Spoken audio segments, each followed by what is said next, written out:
걸어가야 할 신앙의 길에 관해서 함께 말씀을 생각해 보고자 합니다. 여러분, 우리가 걸어가는 길과 세상 사람들이 가는 길은 다릅니다. 성도가 걸어가야 할 길. 자, 요즘 주위에 보면 교회와 하나님의 품격을 떨어뜨리는 사람들이 너무 많습니다. 예수 믿는다고 하면서 입으로는 자기가 신앙생활을 잘한다고 하는데 행동하는 것을 보면 세상 사람들보다 못하게 행동하는 그런 사람들이 종종 있습니다. 여러분, 신앙에도 품격이 있습니다. 제대로 된 믿음이 우리가 흔히 말하는 명품신앙, 명품 인생을 만듭니다. 여러분, 명품으로 치장한다고 해서 그 사람이 명품 인생이 되는 게 아닙니다. 살아가는 행동은 엉망진창인데 명품 옷을 입고 명품 차를 타고 그런다고 해서 그 인생이 명품 인생이 되느냐? 아닙니다. 인격이 명품이 되어야 하고 삶이 명품이 되어야 합니다. 한마디로 명품 인생이 되어야 합니다. 자, 여러분, 신앙이 명품이 되어야 인격이 바르게 세워지고 삶이 반듯하게 세워지고 행복할 수가 있습니다. 여러분, 신앙의 명품이 되어야 축복스러운 인생, 아름다운 인생이 될 수 있다는 겁니다. 여기에 명품 인생의, 명품 신앙의 축복과 행복이 깃들인다는 겁니다. 참 세월이 빨라요. 여러분, 2024년, 저는 늘 머릿속에 뉴 밀레니엄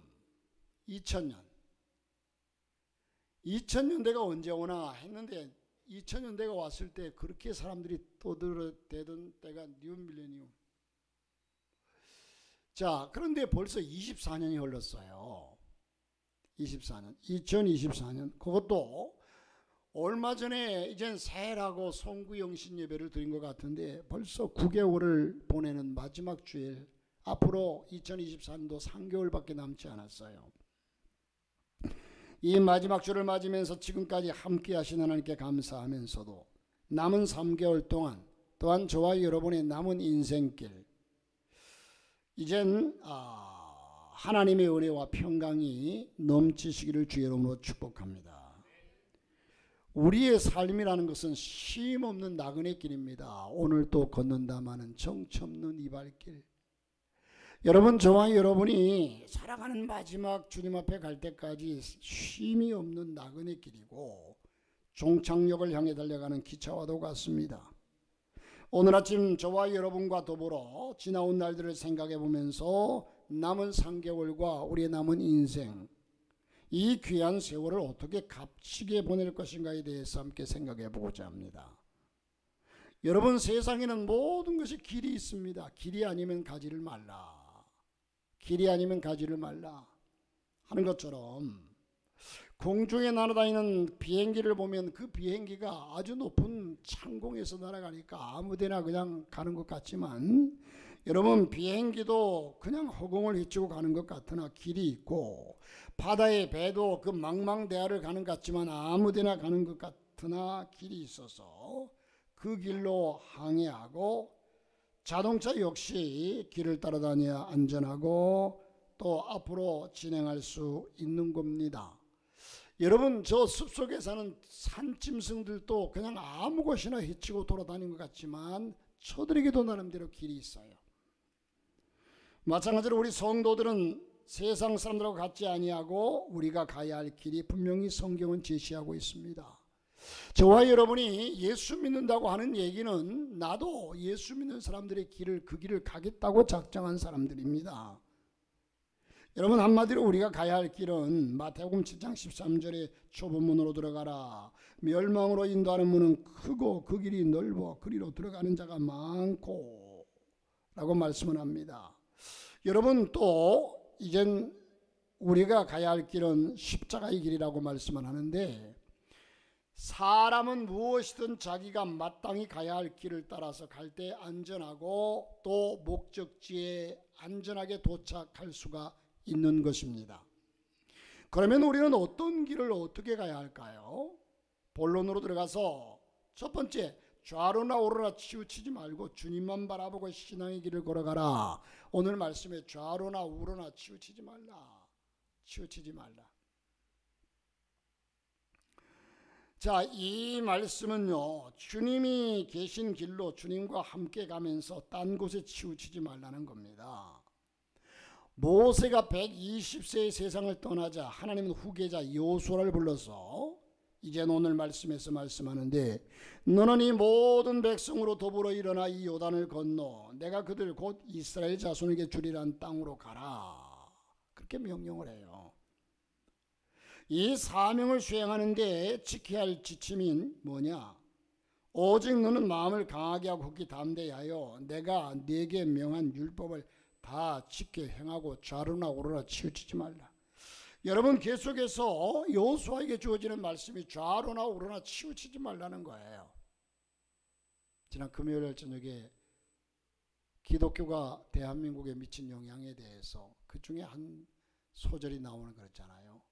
한국의 모든 백성 천민들이 이젠 한글이 있지만 그 한글을 익히지 아니하고 배우지 아니하고 천시하고 이러면서 양반 사대부가에서는 전부 한문, 중국의 글들을 배우면서 고개를 앞뒤로 흔들든지 좌우로 흔들든지 하면서 이젠 외우더라. 하늘 천 따지 거물현 누르황, 이 얘기죠. 좌우로. 자, 어쨌든 그것이 그것들은 좌우로 치우쳐도 한 자리에 앉아서 앞뒤로나 좌우로 흔들지만 우리의 인생길은 가는 길에서 좌로나 우로나 치우치면 안 된다는 얘기입니다. 할렐루야. 그러면 그리하면 내가 가는 길이 형통할 것이다.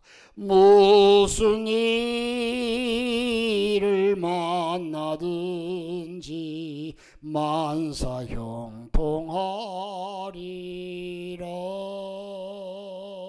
무슨 일을 만나든지 만사 형통하리라.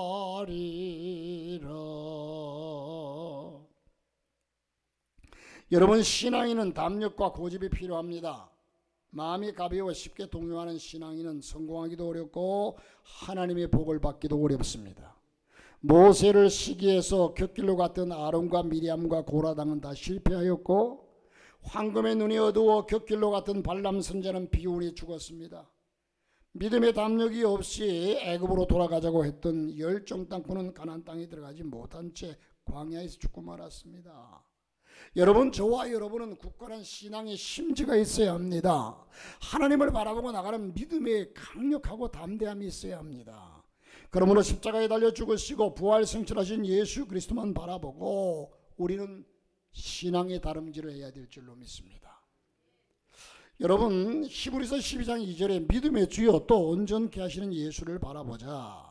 저는 그 앞에 있는 즐거움을 위하여 십자가를 참으사 즐거움을 개의치 아니하시더니 하나님 보호자 우편에 앉으셨느니라. 언젠가 제가 금요기도회 시에 소의 황소에 대해서 말씀을 드린 적이 있는데, 이 소와 같은 성도가 되자고 했습니다. 그러나 소는 언제나 주인을 알고 치우치지 않는 동물이죠. 소는 주인이 훈련된 소는 치우치지 않습니다. 베스메스로 가는 두 마리 암소는 이젠 새끼들을 두고 가면서도 이젠 수레를 끌고 갈 때 좌로나 우로나 치우치지 않았다고 했습니다. 오늘날 우리의 신앙의 길에는 너무나 유혹이 많습니다. 여러분, 은혜보다 인간의 도덕과 윤리를 앞장세우는 자유주의 신앙. 여러분, 우리가 율법적으로 살려면요 법을 지켜가면서 살아야 되겠지만, 그러나 예수님께서 법을 온전케 하기 위해서 오신 것이 사랑입니다. 여러분, 성경 말씀보다 신비체험을 더 강조하는 각종 사이비와 이단들, 하나님보다 사람 중심, 교회보다 세상 중심, 신앙 중심보다 세속화의 길을 걷는 이 세대의 상황 속에서 우리 오산교회 성도들은 역사적이고 복음적인 신앙 노선에 걸어가면서 좌로나 우로나 치우치지 말고 예수님의 뒤를 따라 곧장 갈 수 있기를 주의 이름으로 축복합니다. 두 번째로는 여러분, 낮이나 밤이나 어두울 때나 밝을 때나 낮이나 밤이나 불구하고 하나님의 말씀을 묵상하면서 지키면서 신앙의 길을 걸어가야 합니다. 여러분 조금 전에도 소에 대해서 말씀드렸습니다만 소는 유독 이젠 초식동물이 그렇습니다만 소는 위가 두 개라고 그러죠. 되새김질을 합니다. 이 되새김질하는 동물의 특징인데 이것이 바로 우리 성도들의 말씀 묵상. 여러분들이 오늘 설교 들은 이 말씀을 다시 한번 돌아가서 일주일을 살면서 한 번씩이나 되새겨 보십니까? 되새겨 보는 신앙, 묵상하는 신앙.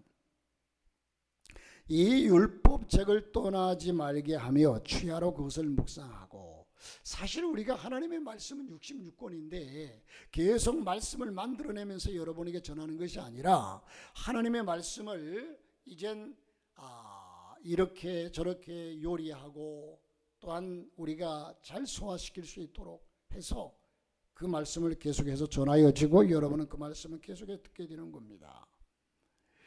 이렇게 묵상하고 그 가운데 기록한 대로 다 지켜 행하라. 그리하면 우리 기독교는 그리하면은 축복입니다. 그리하면 앞에 전제된 모든 열거된 전제가 있고 그 전제된 것을 지켜 행하면 그리하면 내 길이 형통하리라. 내 길이 형통하리라. 사랑하는 성도 여러분, 여러분의 평탄과 형통이 하나님 말씀을 묵상하고 지키는 데 있다는 사실을 기억하시기를 바랍니다. 여호수아는 하나님 말씀을 듣기 위해서 모세와 함께 시내산에 올라간 적이 있었습니다.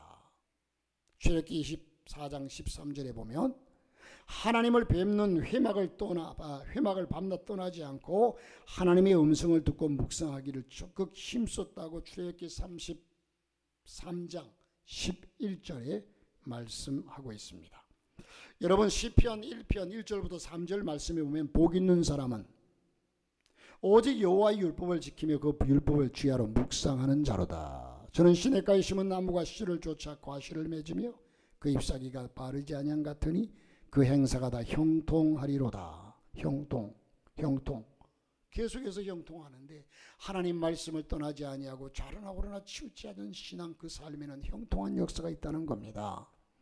요한계시록 1장 3절에도 보면은 이 예언의 말씀, 하나님 말씀을 읽는 자와 듣는 자들과 그 가운데 기록한 것을 지키는 자들이 복이 있나니 때가 가까움이라. 지키는 자가 복이 있다. 여러분, 신앙의 길에 때로 자유스럽고 불운해 보이는 경우가 있으나 인내하며 말씀대로 살다 보면 거기에 참 자유가 있고 하나님의 인도와 형통이 있습니다. 한 목사님이 늘 아침에 일어나면 눈을 뜨면 모닝커피를 마셨다고 해요. 이 모닝커피를 즐기고 있었는데 그날따라 유독 커피 향이 향기롭고 너무 맛이 좋아서 기분이 흡족하게 이젠 그 향을 맡으면서 커피를 마셨습니다. 찬양을 들으면서 천천히 커피를 음미하던 중에 그냥 실수를 하고 말았습니다. 미끄러운 손잡이를 잘못 잡아서 컵을 떨어뜨려 버렸습니다. 컵은 완전히 산산조각이 났습니다.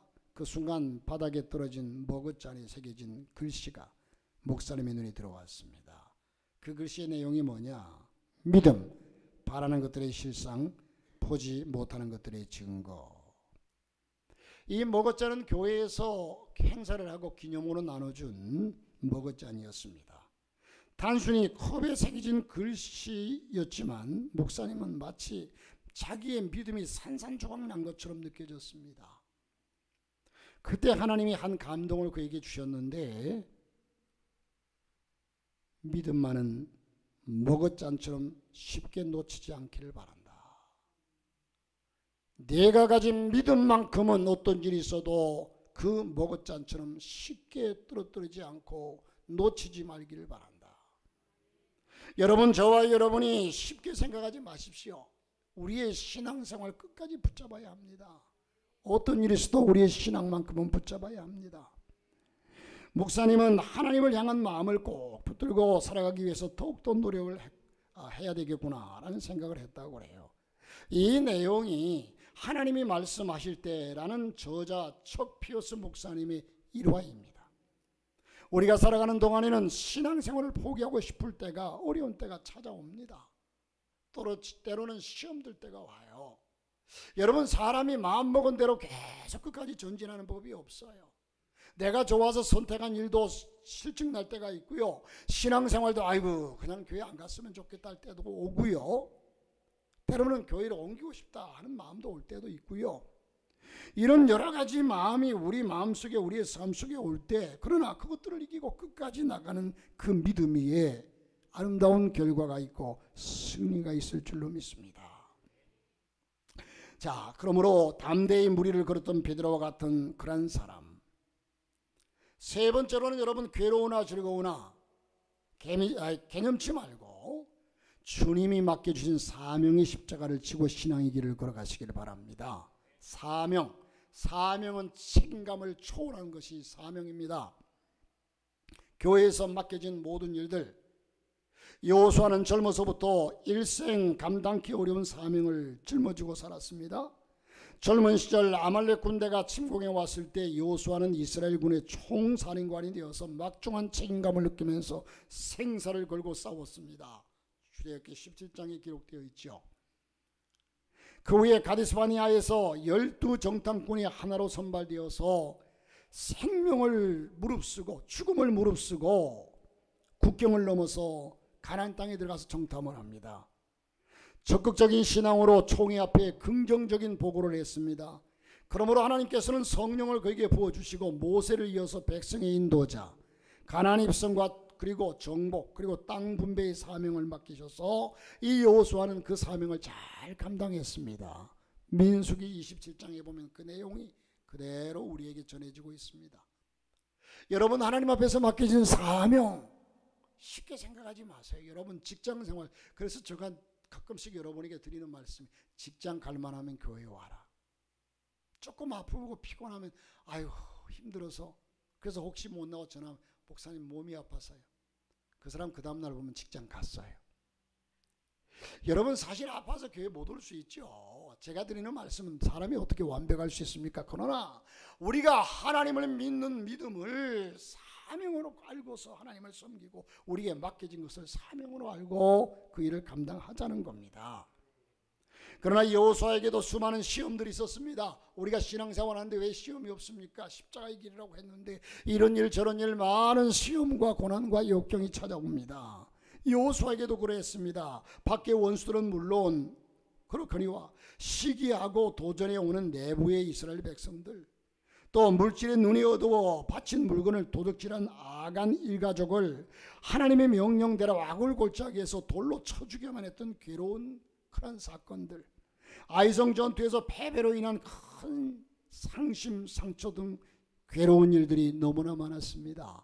여러분, 주의 길을 갈 때는요 참 힘든, 그래서 우리가 찬양할 때도 비바람이 앞길을 막아도 나는 가리, 주의 길을 가리,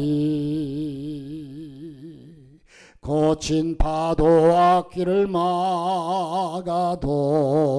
나는 가리, 주의 길을 가리. 왜? 이 길은 생명의 길이니까. 여러분, 비바람이 앞길을 가리고 거친 파도가 앞길을 가린다는 얘기는요, 우리의 신앙의 길에는 이런 거친 파도와 이게 전제되어 있다는 거예요. 예수 믿으면 모든 것이 그냥 만사형통하고, 내가 교회를 나오는 순간부터 우리의 삶이 복을 받아 풍성히 누리고 살고 이럴 줄은 착각입니다. 그건 신앙이 아닙니다. 우리가 진정한 십자가의 길을 갈 때에 그 길에는 고난과 역경이 수없이 놓여져 있습니다. 사랑하는 성도 여러분, 그러나 한 번도 그 사명을 이탈한 적이 없는 여호수아, 자기 십자가를 주고 묵묵히 일하면서 걸어갔습니다. 사명자 앞에는 언제나 이런 난관이 전제되어 있습니다. 그 일을 잘 감당하려고, 여러분, 내게 맡겨진 사명을 제대로 감당하려면 고난이 따라요, 어려움이 따라요, 여러 가지 일들이 생겨나요. 그럴 때는 내가 하나님 말씀대로 살려고 하니까 이런 시험이 오는구나. 내가 사명을 제대로 감당하려고 보니까 이런 시험이 오는구나. 이길 수 있기를 주의 이름으로 축복합니다. 노는 사람 구경꾼들에게는 어려움이 없어요. 사랑하는 성도 여러분, 사명 감당하면서 걸어가시기를 바랍니다. 어떤 이는 부모의 유산으로 놀고 먹고, 어떤 이는 아내가 벌고 자기는 일하지 않아도 잘 산다고 얘기하면, 이런 사람 백해무익한 존재들입니다. 백해무익한 존재들이에요. 천지만물의 주인인 예수님께서도 나도 일하노라, 요한복음 5장 17절에 나도 일한다고 말했어요. 예수님께서. 그러면서 누구든지 나를 따라오려거든 자기를 부인하고 자기 십자가를 치고 나를 쫓으라. 그냥 여러분, 성경이 일하기 싫거든 먹지도 말라고 그랬어요. 우리의 신앙의 길은 여러분 힘든 길입니다. 자, 마태복음 16장 24절 말씀에 십자가를 말씀하고 있고, 저와 여러분도 이와 같이 사명의 십자가 지고 주님 따라갈 때에 이 여호수아에게 가나안 땅을 주었듯이 우리 앞에 영원한 천국을 풍성하게 허락하실 줄로 믿습니다. 할렐루야, 할렐루야. 마지막 네 번째로는요, 오늘이나 내일이나 변함없이 주님께 영광을 돌리면서, 여러분 과거도 현재도 미래도 변함없이 주님께 영광을 돌리면서 신앙의 길을 걸어야 한다는 겁니다. 하나님의 영광, 하나님의 영광. 여러분, 언제나 내가 하는 이 일이 내게 유익이 되느냐 안 되느냐 이걸 떠나서 하나님 앞에 영광인지 욕인지를 생각하시기를 바랍니다.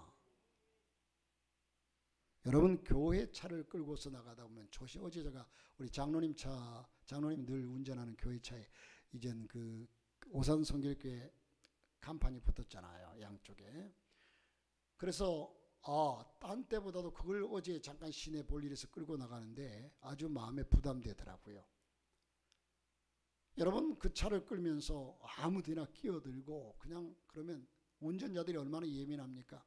아니, 교회 차가 저게 어떤 교회야? 오산성결교회네. 그러면 그렇지. 이런 얘기가 나오면 참 안타깝지 않습니까? 그런데 우리가 살아가면서 하나님의 영광, 더 구체적으로 내 인생의 순간순간의 삶이 교회의 영광이 되는지 교회의 욕이 되는지를 생각해 봐야 합니다. 교회는 그리스도의 몸입니다. 제 양반 오산 성결교회 다니는데, 근데 저 장로님, 저 권사님 오산 성결교회 다니는데, 그렇구나. 여러분, 나로 통해서 부모의 이름을 아름답게 만들고, 나로 통해서 우리의 가족을, 우리의 교회를 나아가서 내 삶의 행실로 하나님께 영광을 돌리시기를 주 이름으로 축복합니다. 제가 지난번에도 말씀드렸지만 저는 어디 가서 모르는 사람들을 만나서 얘기할 때는 제가 목사의 신분이라는 것을 잘 밝히질 않아요. 그러나 그들을 계속적으로 만날 때에요, 만나게 되면, 그래서 최대한으로 그들에게 본을 보이려고 삶을 살아요. 노력합니다. 왜일까요? 언젠가는 저들이 저 양반 목사였구나 하는 사실을 알게 될 날이 분명히 오거든요. 저 양반 장로였구나, 권사였구나, 알게 될 날이 와요.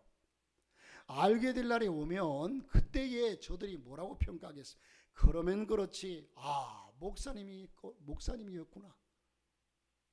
그런데 아이고, 저 양반 목사였어, 이러면서 평가한다면, 여러분, 우리의 삶을 통해서 하나님께 영광 되시기를 바랍니다. 특별히 여러분들이 이 교회 주변에 살면서, 교회를 살면서 여러분들이 오산교회 성도들은 다르더라, 더 나아가서 하나님을 믿는 하나님 백성들은 다르더라.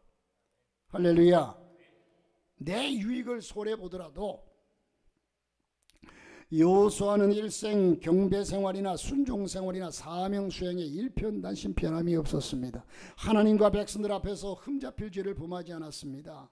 그는 110년간의 전생에는 하나님께 영광 돌리는 삶의 연속이었습니다. 사랑하는 성도 여러분, 우리는 오늘이나 내일이나 변함없이 주님을 사랑하는 신앙인이 되시기를 주의 이름으로 축복합니다.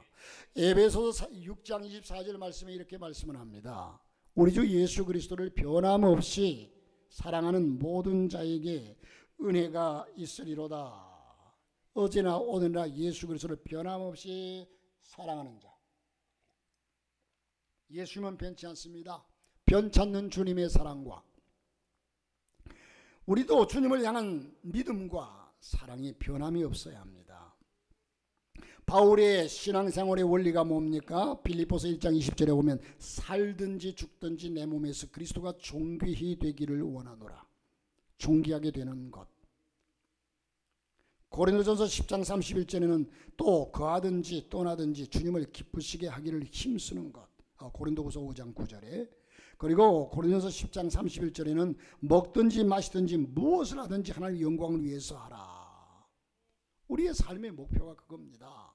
먹든지 우리의 삶의 목표가 우리를 끌어가야 됩니다. 그래서 지난번에 21일 작전 기도할 때 제가 목적이 이끄는 삶에 대해서 내가 목적한 그 목적이 내 인생을 끌어가야 돼요.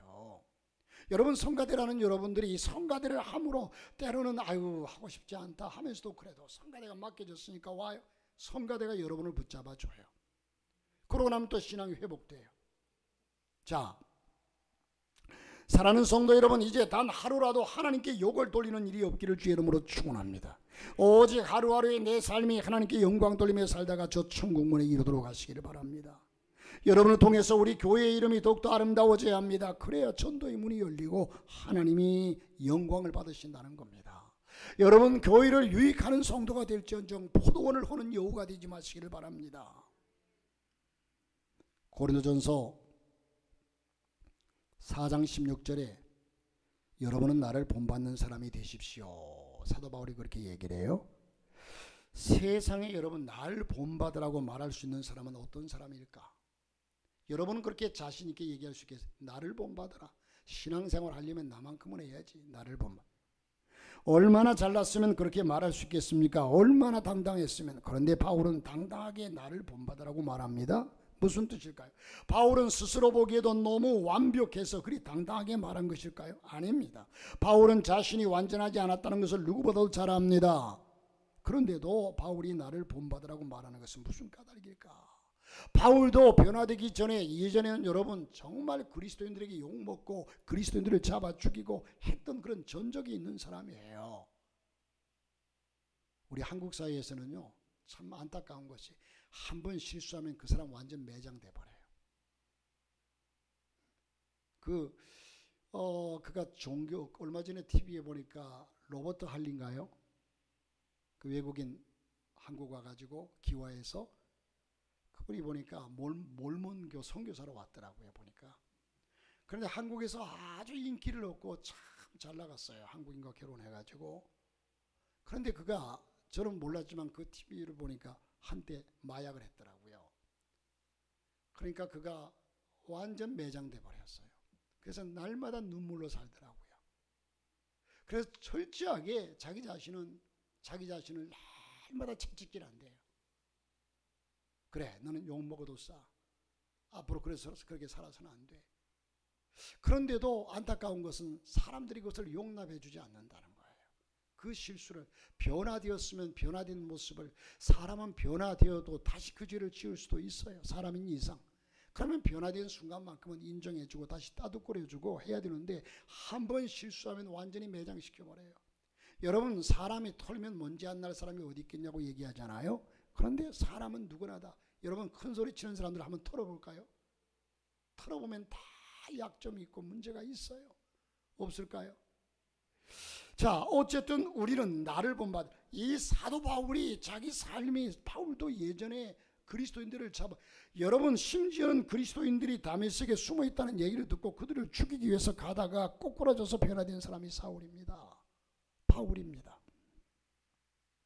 내가 그리스도를 본받는 사람인 것과 같이 여러분은 나를 본받는 사람이 되십시오. 나를 본받으라는 바울의 말은 결코 교만한 은사가 아닙니다. 바울은 자신이 얼마나 약한 사람인지 뼈저리게 아는 사람입니다. 이전에 교만했던 사울은 그리스도를 핍박하는 데 앞장섰던 사람입니다. 그리스도를 만난 이후에 바울은 스스로 팔싹둥이 사도요 죄수 중의 괴수라고 고백하지 않았습니까? 그렇습니다. 약함 밖에는 자랑할 것이 없는 바울은 다만 그리스도를 본받을 수밖에 없었습니다. 자신의 약함을 아는 사람만이 그리스도를 본받는 사람이 될 수 있고 나를 본받으라고 말할 수 있다는 겁니다. 그가 예수 그리스도를 본받으려고 힘쓰고 애쓰는 그 모습을 본받으라는 거예요. 나의 완벽함을 본받으라는 것이 아니라 내가 과거에 어떤 죄를 지었음에도 그 죄를 회개하면서 이제는 내가 예수를 본받아 살려고 노력하는 그 모습을 본받으라는 거예요. 즉 바울은 그리스도를 본받기를 힘쓰는 자신의 모습을 본받으라는 의미입니다. 결론입니다. 성도는 저 천국을 향해 가는 나그네입니다. 이 한 해를 어떻게 마무리하면 내 인생을 어떻게 살아갈까? 이제 주님만 바라보고 주야로 말씀을 지키면서 사명의 십자가를 지고 주님께 영광 돌리면서 걸어가리라. 여러분 이 시간 굳게 결심하고 힘찬 신앙의 발걸음을 내디딜 수 있기를 주의 이름으로 축복합니다. 어떤 아들이 아버지가 챙기지를 하는데 신기하기 짝이 없어요. 사실 이게 제가 실감이 나요. 옛날에 어릴 적에 아버지가 챙기지를 하면요, 참 희한하게 소가 끌고 사람이 쟁기를 잡고 가는데 그 밭을 간 고랑이 반듯해요.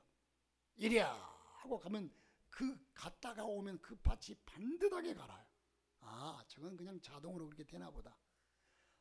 아버지가 잠깐 쉬는 동안에 아들이 아버지 제가 한번 해볼게요 하고 소를 먹고 이리야 하고 가는데 한 번 갔다 와서 보니까 어떻게 밭간 밭고랑이 삐뚤빼뚤 아버지가 쭉 갈아놓은 그 가운은 정반대였어요.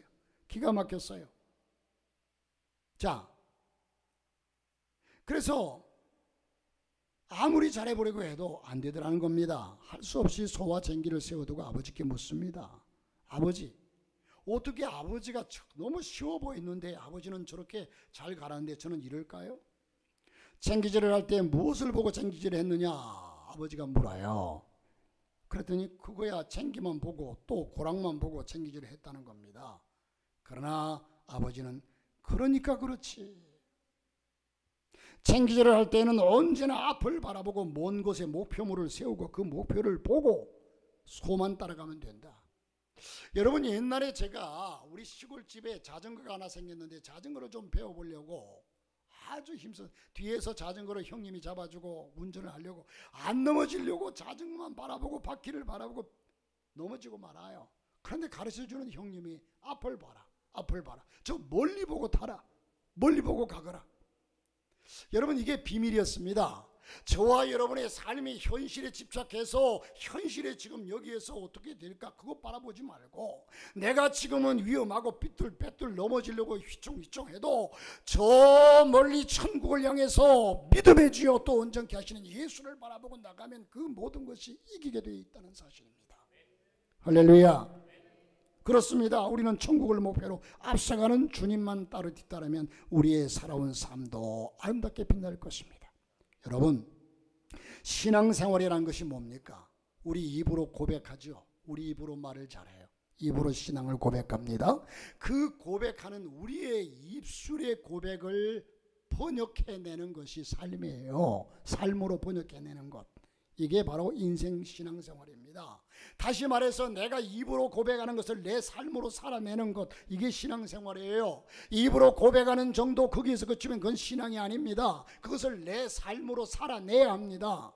서로 사랑하라 고백했습니다. 그러면 사랑을 내 몸소 실천하면서 살아내야 한다는 겁니다. 고백은 실제적인 생활 속에서만 진실성을 드러냅니다. 예수님은 산상순을 마치면서 듣고 행하는 자는 반석에 집을 짓는 자와 같고 듣고도 말씀을 듣고도 행치 않는 자는 모래 위에 집을 지은 것 같다.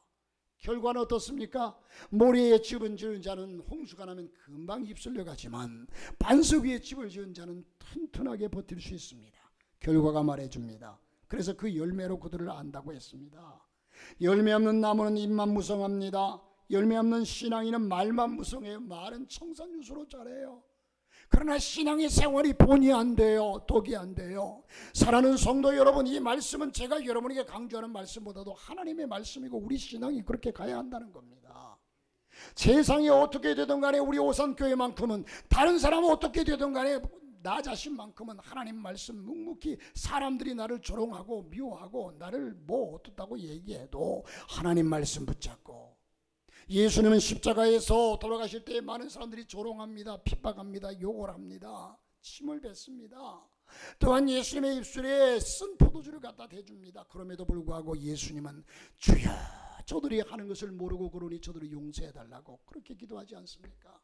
예수님 따라가십시다. 우리의 삶은 예수님이 가신 그 길입니다. 십자가의 길입니다. 예수님 부귀영화의 길을 가지 않았습니다. 예수님은 고난과 핍박과 역경의 길을 왔습니다. 왜? 그 앞에 있는 즐거움을 위하여. 예수님은 3일 후에 부활할 줄 알았습니다. 그러니까 지금 아무리 욕을 먹어도 3일 후에 부활한다는 사실을 알았습니다. 저와 여러분이 이 땅에 살면서 고난과 역경과 핍박과 조롱과 수없이 많은 어려움의 역경이 온다 해도 우리는 죽음 이후에 영원한 천국이 있고 아름다운 열매가 있을 것입니다. 그것을 바라보고 나가자는 겁니다. 여러분, 그리고 감나무를 보면, 유독 다른 나무보다도 감나무를 보면요, 여름에는 잎사귀가 아주 무성해요. 감도 잎사귀처럼 시퍼래요. 그러니까 감이 많이 열렸는지 안 열렸는지 잘 몰라요. 가을이 옵니다. 잎사귀가 하나 둘 떨어지고 안에 있는 감들은 열매가 붉게 물들어갑니다. 그러면 밤 같은 경우에는, 밤은 금방 다 잎사귀가 떨어지면 그 열매도 떨어져 버리죠. 감은 떨어지지 않죠. 잎사귀가 다 떨어져도 감은 빨갛게 그 나무를 장식하고 있어요. 여러분, 내가 지금 여름의 삶 속에서 저와 여러분이 잎사귀가 무성하다고 내가 지금 아니에요. 가을이 올 겁니다. 내 인생에 가을이 올 겁니다. 잎사귀 하나 둘 떨어질 겁니다. 그러면 그때 그 속에 있던 치부가 드러날 것입니다. 아니면 열매가 드러날 것입니다. 이런 아름다운 열매 맺고 싶지 않습니까? 믿음이 행함으로 이어지지 않는 사람은 잎만 무성한 가지입니다. 우리가 주님을 따라가는 길은요, 결코 쉽지 않은 길입니다. 그러나 그 길을 좌로나 우로나 치우치지 않고 따라가면 내 삶이 형통하리로다.